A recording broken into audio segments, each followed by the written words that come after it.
Merhaba çocuklar. Ben sizin tarih hocanızım. Bugün okulun ilk günü. O yüzden sizlerle tanışacağız. Bugün okulun ilk günü olduğu için ders işlemeyeceğiz. Höchst Tennessee. Fakat sizlerle bir oyun oynayacağız. Oyunu oynarlar. Oyun güzelmiş.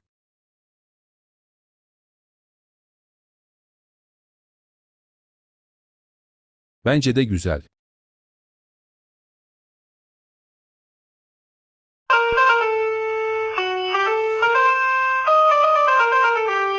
Görüşürüz gençler. Görüşürüz hocam iyi.